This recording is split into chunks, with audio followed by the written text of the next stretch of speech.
மீண்டும் உங்கள் அனைவரையும் ஏற்றிவிடப்பா ஐயப்பா நிகழ்ச்சியில் சந்திக்கிறதுல ரொம்பவே சந்தோஷம். இன்னைக்கு உங்களுக்காக ஒரு அற்புதமான ஒரு விஷயத்தை நான் சொல்ல போறேன்.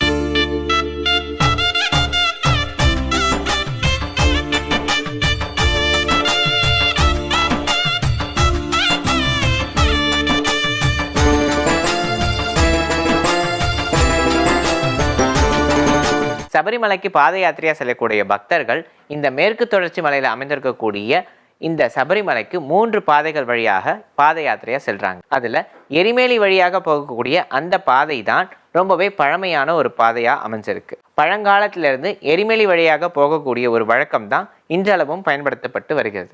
2வது பாதையா அமைஞ்சிருக்கிறது வண்டி பெரியாறு வழியாக போகக்கூடிய ஒரு பாதை. 3வதாக சாலக்கியம் வழியாக செல்லக்கூடிய ஒரு பாதை. இந்த 3 வழியாகத்தான் பக்தர்கள் பாத யாத்திரையாக சபரிமலைக்கு போகக்கூடிய வழக்கத்தை வச்சிருக்காங்க. எரிமேலி வழியாக செல்லக்கூடிய பழமையான அந்த பாதை வழியாக சொல்லக்கூடிய யாத்திரை தான் மிகவும் கடுமையானதாக இருக்கும். இந்த கடுமையான யாத்திரையை மேற்கொள்வதற்கு நம்ம என்ன மாதிரியான விரத முறைகளை கடைபிடிக்கணும், என்ன மாதிரியான விஷயங்களை எல்லாம் தவிர்க்கணும் அப்படின்ற ஒரு விஷயத்தை தான் இன்னைக்கு கலைமாமணி வீரமணி ராஜு அவர்கள் நம்மளோட பகிர்ந்துக்க இருக்காங்க. வாங்க கேட்டு தெரிஞ்சுக்கலாம். சுவாமியே சரணமையப்பா. என்னுடைய அன்பு சங்கரா டிவி நேயர்கள் அத்தனை பேருக்கும் என்னுடைய பணிவான நமஸ்காரங்கள். ஐயப்பன்மார்களுக்கெல்லாம் என்னுடைய நமஸ்காரங்கள். மாலை போட்டுக் கொண்டிருக்கும் ஐயப்பன்மார்களுக்கு ஐயப்பன் அருளால் ஒரு அற்புதமான தரிசனம் தேகபலத்தோடு பாதபலத்தோடு ஐயப்பன் தர வேண்டும் என்று நான் பிரார்த்தனை செய்கிறேன். இருமுடி கட்டு சபரிமலைக்கு நெய் அபிஷேகம் மணிகண்டனுக்கு. இருமுடி கட்டு சபரிமலைக்கு நெய் அபிஷேகம் மணிகண்டனுக்கு. சுவாமி சரணம் ஐயப்பா, சரணம் சரணம் ஐயப்பா, சுவாமி சரணம் ஐயப்பா, சரணம் சரணம் ஐயப்பா. இன்னைக்கு இந்த விரதம் இருந்த முறைகள்லாம் பார்த்தோம். நாம இருக்கணும், எந்த கெட்ட பழக்கங்களும் கூடாது. இப்போ எல்லாரையும் நான் குறை சொல்லலை. சில பேருக்கு புகைப்பிடிக்கிற பழக்கம் இருக்கலாம், சில பேருக்கு தொடர்ந்து மது அருந்தும் பழக்கம் இருக்கலாம். இந்த நான்வெஜிடேரியன் சாப்பிட்றது நான் கெட்ட பழக்கம் சொல்ல மாட்டேன். ஏன்னா ஒவ்வொருத்தரோட உணவு முறைகள் அப்படி இருக்கும். விரத காலத்திலே அது தவிர்க்கப்பட வேண்டும் என்பதுதான் முக்கியம். இந்த விரத முறையை பற்றி சொல்லும் பொழுது எங்க குருசாமிமார்கள்லாம் சொன்ன ஒரு அற்புதமான விஷயம் என்ன தெரியுமா? இந்த விரத முறைகள் ஐயப்பன் நமக்கு கொடுத்திருக்கிற முறைகள் இருக்குல்ல, இது எல்லாமே நம்ம உடம்புக்கு நல்லது, நம்ம உடம்பு சம்பந்தப்பட்டது. இது ஐயப்பன் கொடுத்திருக்கிற பிரிஸ்கிரிப்ஷன். நமக்கு விரத முறைகள் ஐயப்பன்ற டாக்டர் நமக்கு கொடுத்திருக்கிற பிரிஸ்கிரிப்ஷன் தான் இந்த விரத முறைகள். இப்போ நம்ம டாக்டர்கிட்ட போறோம், அவர் என்ன பண்ணுவாரு, ஸ்லிப் எடுத்து கடகடன்னு ஒரு 10 மருந்து எழுதி, இந்தப்பா இதை சாப்பிடுப்பா சரியாயிடும் அப்படின்னு சொல்லுவார். இது ஏன் இப்போ சொல்றேன்னு நான் பின்னாடி வரேன். நீங்க விரதம் அப்படின்னு எடுத்தீங்கன்னா சில பேர் ஏகாதசி விரதம் இருப்பாங்க, ஒரு நாள் இல்லையா, ஏகாதசி ஃபுல்லா சாப்பிடாம மறுநாள் துவாதசிக்கு சாப்பிடுவாங்க. சில பேர் பௌர்ணமி அன்னைக்கு விரதம் இருப்பாங்க. இப்போ கந்த சஷ்டி எடுத்துக்கோங்க, கந்த சஷ்டிக்கு எவ்வளவு நாள் விரதம்? 6 நாள் 7 நாள் விரதம், ஒரு வார விரதம். சில பேர் சிவராத்திரிக்கு விரதம் இருப்பாங்க. சிவராத்திரிக்கு விரதம் இருக்கிறது எப்படி இருப்பாங்க? முதல் நாள், அந்த சிவராத்திரி நாள், மறுநாள் அப்படி இருப்பாங்க.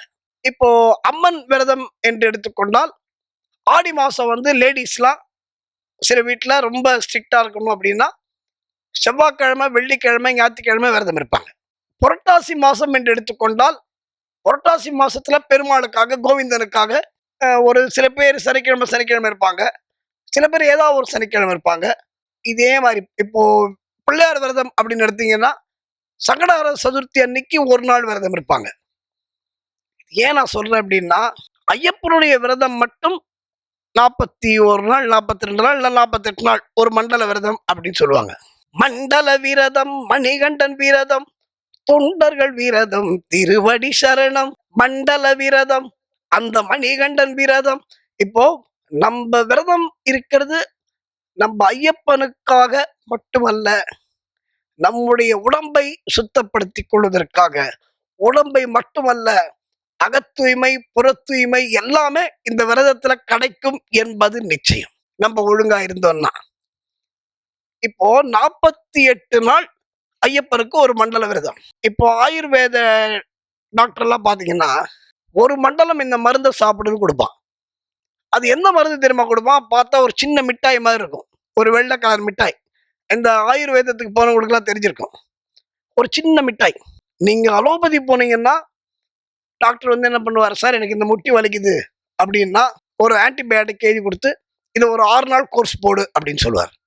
நீ 6 நாள் கோர்ஸ் போட்டது முடிச்ச பிறகு இந்த கையில ஆரம்பிக்கும். இது வந்து ப்ரொலாங்கிங்கா மாறி மாறி மாறி மாறி வந்துட்டு இருக்கும். ஆனா ஆயுர்வேதம் என்ன சொல்லும்? 48 நாள் ஒரு மண்டலம் இந்த மாத்திரையை சாப்பிட்டேன்னா உனக்கு இந்த வியாதி திரும்பி வராது, அது மட்டும் இல்ல சைடு எஃபெக்ட் இருக்காதுன்னு சொல்லும். அதே மாதிரி தாங்க ஐயப்பன் விரதம். இந்த 48 நாள் நம்ம உடம்ப பார்த்துக்கிறதுக்கு நம்ம எந்த கெட்ட பழக்கமும் இல்லாம தூய்மையா இருந்தோம் சார். மனசு நல்லா இருந்தாலே உடம்பு நல்லா இருக்கும். அதுதான் உண்மை. மனசு சுத்தமா இருந்தா அடுத்தவனை பத்தி கவலைப்படாம, அடுத்தவன் கார் வாங்கினா ஐயோ அவன் கார் வாங்கிட்டானே, ஐயோ இவன் போன் வாங்கிட்டானேன்னு அந்த எண்ணம் இல்லாம இருந்தாலே மனசு நல்லா இருக்கும். மனசு நல்லா இருந்ததுன்னா ஆட்டோமேட்டிக்கா உடம்பு நல்லா இருக்கும். இதுதாங்க விரதம். இந்த 48 நாள் விரதம், 42 நாள், 41 நாள் உங்க இஷ்டம். அது இருந்தீங்கன்னா உங்களுக்கு அக தூய்மை புற தூய்மை கிடைக்கும் என்பது நிச்சயம். மற்ற விஷயங்களை அந்த குறிப்பாக இருமுடி கட்டும் பொழுது என்ன செய்ய வேண்டும் என்பதை விளக்குகிற பல விஷயங்களை நாம் நாளை பார்ப்போம். சுவாமியே சரணமையப்பா. என்ன நேயர்களே, சபரிமலைக்கு யாத்திரையாக செல்லக்கூடிய பக்தர்கள் பெரிய பாதைன்னு சொல்லக்கூடிய எரிமேலி வழியாகவும், வண்டி பெரியாறு வழியாகவும் மற்றும் சாலக்கியம் வழியாகவும் 3 பாதைகள் மூலமாக சபரிமலைக்கு போகிற வழக்கத்தை பற்றி நம்ம தெரிஞ்சுக்கிட்டோம். அது மட்டும் இல்லாமல் இந்த பெரிய பாதையில் இருக்கக்கூடிய கடினங்களை எப்படியெல்லாம் எதிர்கொள்ளணும் அப்படின்ற விஷயத்தை ரொம்பவே அழகாக வீரமணி ராஜு அவர்கள் நமக்கு சொல்லியிருந்தாங்க. இப்போ அடுத்ததாக நம்ம கேட்க போகிறது மோகனம் அகாடமி ஆஃப் மியூசிக் குழுவினர் பாடக்கூடிய ஐயப்பன் பஜனை பாடல்கள். வாங்க கேட்கலாம்.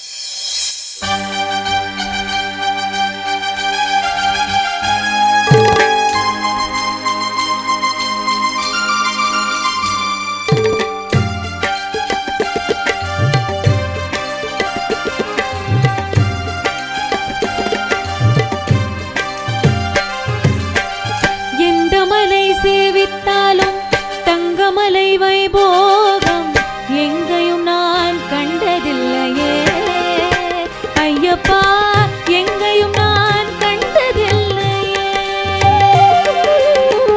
எந்த மலை சேவித்தாலும் தங்கமலை வைபோகம் எங்கேயும் நான் கண்டதில்லையே ஐயப்பா, எங்கேயும் நான் கண்டதில்லையே. எந்த மலை சேவித்தாலும்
பாப வினைகள் தீர்க்கும் மலை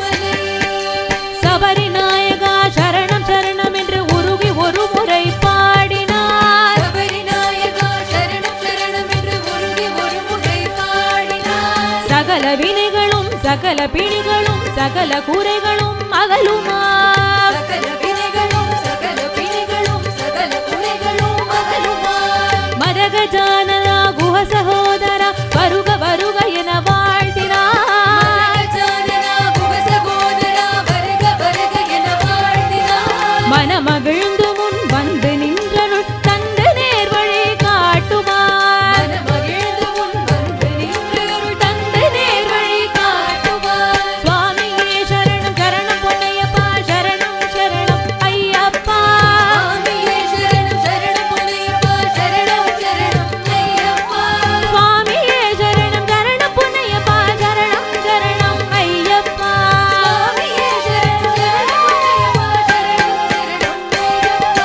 சுவாமியே சரணம் சரணம் பொன்னையப்பா சரணம் சரணம் ஐயப்பா சுவாமியே சரணம் சரணம் பொன்னையப்பா சரணம் சரணம் ஐயப்பா சுவாமியே சரணம் சரணம் பொன்னையப்பா சரணம் சரணம் ஐயப்பா சுவாமியே சரணம் சரணம் பொன்னையப்பா சரணம் சரணம் ஐயப்பா சுவாமியே ஐயப்போ சுவாமியே ஐயப்போ சுவாமியே ஐயப்போ சுவாமியே ஐயப்போ சுவாமியே ஐயப்போ சுவாமியே ஐயப்போ சுவாமியே ஐயப்போ சுவாமியே ஐயப்போ சுவாமியே ஐயப்போ சுவாமியே ஐயப்போ சுவாமியே ஐயப்போ சுவாமியே ஐயப்போ சுவாமியே ஐயப்போ சுவாமியே ஐயப்போ சுவாமியே ஐயப்போ சுவாமியே